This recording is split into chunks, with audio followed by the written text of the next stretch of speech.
हाय friends, मैं हूं Manav. Welcome to movie शूवी। करते हैं आपस में पॉजिटिव सा नमस्कार।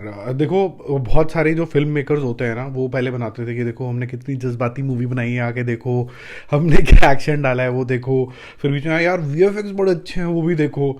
तो ये सब बातें वो बड़ी जल्दी पुरानी होने से लग गई। तो लोगों ने बोला कि यार अब क्या बात करें, नए मार्केटिंग टेक्निक्स निकल लेके आओ। तो बोला हमारी मूवी ने एक दिन में इतना करोड़ कर लिया। तो उसने बोला नहीं, हमारी मूवी ने तीसरे दिन के चौथे मोहल्ले के नेक्स्ट गली ने इतना बड़ा रिकॉर्ड बना लिया। उसने बोला कोई बात नहीं, हमारा मॉर्निंग शो के सेकेंड हाफ का रिकॉर्ड है कि लोग बाहर उठ के नहीं गए। तो ऐसे ऐसे रिकॉर्ड्स के अलग अलग तरीके की बात चलनी शुरू हो गई। और अगर आप देखेंगे तो मैं भी बहुत सारे ऐसे रिकॉर्ड्स की बात करता हूँ, लेकिन बैक ऑफ इट अगर आप देखें तो मोशन पिक्चर को एंजॉय करना चाहिए, ना कि इस तरीके से इवेलुएट करना चाहिए कि इसकी कितनी कलेक्शन होगी तो इस वजह से मैं देखने जाऊंगा थिएटर के अंदर, नहीं तो मैं नहीं देखने जाऊंगा। तो ये जो प्रेशर होता है, जिससे ये होता है कि यार नंबर गेम बताओ और कोई नंबर ढूंढो, नंबर ही लोगों को समझ में आता है इजीली, उसकी वजह से मेकर्स के ऊपर भी एक प्रेशर आ जाता है। तो मैं गलत सही तो नहीं बोलूँगा, लेकिन बहुत से लोग मुझसे पूछ रहे थे कि भाई कॉर्पोरेट बुकिंग का क्या मतलब है, बल्क बुकिंग बोलते हैं जिसको बेसिकली। और जो बोला जा रहा है कि यार सलहार के जितने भी शोज़ हैं उसमें कुछ ना कुछ तो घोपला चल रहा है, उसका क्या है। तो बहुत से लोग मुझे स्क्रीनशॉट्स भेजते रहते हैं। मेरे स्क्रीनशॉट्स नहीं है जो ये आप देख रहे होंगे ये शाहरुख खान भैया की फ़ोटो। तो एग्जाम्पल के तौर पे हम दिखाते हैं। तो पहले डंकी की बात कर लेते हैं। तो डंकी ने बोला कि जी आप मेरी फ़ोटो यूज़ कर लो, डंकी को प्रमोट करो, और उसके बदले के अंदर ये खरीद लो, आप मेरी फ़ोटो यूज़ कर रहे हो। तो उसने 20,000 वर्थ ऑफ की किसी एग्जीबिटर की खरीद ली 20,000। तो 20,000 रेड चिलीज ने अरेंजमेंट करा दिया कि आप खरीद लो। तो 20,000 मल्टीप्लाइड बाय सस्ते में टिकट मिल गई होगी, मान लीजिए 150 रुपये 200 रुपये, थोड़ा बल्क में सस्ती मिलती हैं, वो खरीद ली। अब इससे क्या हुआ कि जो टिकट है वो रिकॉर्ड होगी ब्लॉक सीट के अंदर। दो तरीके की बुकिंग होती है, इसको आप समझो। एक बुकिंग होती है ब्लॉक टिकट्स, यानी कि एक दिन के अंदर पोटेंशियल है कि मूवी लगभग लगभग 100 रुपये का बिजनेस करेगी, मतलब सारी अगर सीट जो बिकी हैं उसमें लोग बैठ जाते हैं। एक है जिस जो थोड़ी ये नोशनल मनी की तरह बिहेव करता है। एक है कि यार बिकी तो 100 रुपये की, लेकिन हो सकता है 95 लोग ही बैठ के मूवी देख रहे हो, ठीक है। तो ये जो अमाउंट हमें दिखता है कि हर रोज़ कितनी कलेक्शन आती चली जा रही है, वो सारी ब्लॉक सीट के साथ होता है। ये होता है कॉर्पोरेट बुकिंग। अब कभी भी कॉर्पोरेट बुकिंग का जो अमाउंट होता है वो बहुत ज़्यादा करोड़ों में नहीं चला जाता है कि जैसे लोग बोलते हैं कि यार 100 करोड़ रुपए की टिकट ना शाहरुख खान ने ले ली। यार कोई इतना मूर्ख नहीं होता है कि 100 करोड़ रुपए की मूवी बनाई और 100 करोड़ रुपए की आपने इन्वेस्टमेंट कर दी उसको हिट बनाने के चक्कर में। तो ऐसा नहीं होता है। हमेशा कॉर्पोरेट बुकिंग्स का जो अमाउंट होता है 3-4 करोड़ रुपए से ऊपर, 5 करोड़ रुपए से ऊपर का नहीं जाता है। अभी थोड़ा सा ज़्यादा हल्का फुल्का सिग्निफिकेंट ज़रूर हुआ है, ये मैं मानता हूँ, लेकिन इतना बड़ा अनकंट्रोलेबल इशू नहीं है। और अगर कोई बंदा किसी को बोलता है कि जी मेरे को बल्क में टिकट्स चाहिए, तो कौन मना करेगा। बट द पॉइंट है कि आगे जैसे यहाँ पर एस्ट्रल पाइप की बात कर लेते हैं, वो अपना प्रोग्राम कितना इफेक्टिवली चला पाते हैं कि जैसे यहाँ पर प्लम्बर्स और डीलर्स की बात हो रही है कि उन तक ये टिकटें पहुँचेंगी, तो उनको तो फ्री में मिल रही हैं। तो ये जो एंड माइल है, जो कंज्यूमर है, जो व्यूअर है, कुछ एक्टिविटी करेगा एस्ट्रल के लिए, सेल्स करेगा, कुछ करेगा, उसको फ्री में मिल जाएगी। लेकिन एस्ट्रल पाइप को फ्री में नहीं मिली है टिकट, उसको बकायदा पैसे पे करने पड़े हैं। तो ये टिकट्स की जो रेवेन्यू है बिल्कुल जायज़ है। पर एट द सेम टाइम हमें ये नहीं पता कि 20,000 अगर बिकी तो हो सकता है 18 यूज़ हुई हो, 20,000 वेस्ट चले गई हो।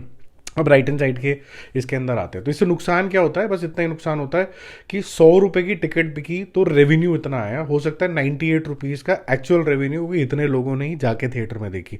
तो बहुत ज़्यादा वेरिएशन नहीं होता है इसके अंदर, जो कॉर्पोरेट बुकिंग का गाना गाते रहते हैं वो। अब राइट हैंड साइड में चलते हैं, यहाँ पर हम सलहार की बात करते हैं। तो सलहार में बहुत सारे इश्यूज हुए, कभी इंटरनेशनल बुकिंग को लेके हुए, कभी डोमेस्टिक बुकिंग को लेके हुए, बहुत से गाने गाए लोगों ने। बट कुछ स्क्रीनशॉट्स आए जो थोड़ा सा सोचने में मजबूर तो करते हैं। अब देखो नेचुरल बिहेवियर ये होता है कि अगर आप यहाँ पर देखेंगे कि 200 रुपये की टिकट मिडिल आइल और प्रीमियम वाली है, तो आपका नेचुरल बिहेवियर क्या होगा कि यार पीछे से बैठ के आराम से देखूंगा। आप सबसे पहले आगे की सीट तो नहीं ले लोगे ना। तो ये जो ब्लॉक्ड सीट है आप देख रहे हो, ये आगे आगे की जो सीटें हैं यहाँ पर आप देख रहे हो ना, ये आगे आगे की सीटें जो भर गई हैं, ये कैसे भर गई हैं, तो ये ब्लॉक कर दी गई हैं। और ये ब्लॉक इसी सब बल्क बुकिंग के थ्रू कर दी गई हैं, जहाँ पर ये सारे के सारे जो शोज़ हैं, जो अर्ली मॉर्निंग लोग बोल रहे थे कि यहाँ कोई आया ही नहीं, ये तो कोई घपला लग रहा है या कुछ लग रहा है। अब ये घपला है कि नहीं है, लेकिन टिकट्स हमेशा, जब कभी भी आप कभी नेचुरल बिहेवियर में देखोगे तो सबसे पीछे की टिकट सबसे पहले बिकती है और वो सेम प्राइस में पहले बिकती है, फिर उसके बाद नीचे की टिकट सबसे एंड में दिखती है, मजबूरी वाली, यार मिल नहीं रही तो ये ले लेते हैं। मल्टीप्लेक्स का ये बिहेवियर होता है क्योंकि वहाँ पर पैसे का बहुत ज़्यादा डिफरेंस नहीं होता। सिंगल स्क्रीन में बैल्कनी में जाते जाते 4 गुना पैसे का डिफरेंस बढ़ जाता है। तो आप यहाँ पर देख ही रहे हैं कि भाई पहले आगे की भरगी पीछे की खाली, तो ये थोड़ा सा डाउट क्रिएट ज़रूर करता है। इसकी एक्सप्लेनेशन एक्चुअली में सलार को के जो मेकर्स हैं, होम्बले जो फिल्म्स है, प्रोडक्शन हाउस है, काफ़ी बड़ा है, रिस्पेक्टेबल है, बड़ी बड़ी मूवीज़ बनाता है। केजीएफ बहुत लोगों को पसंद आई थी, एक एक्सप्लेनेशन देनी बनती है।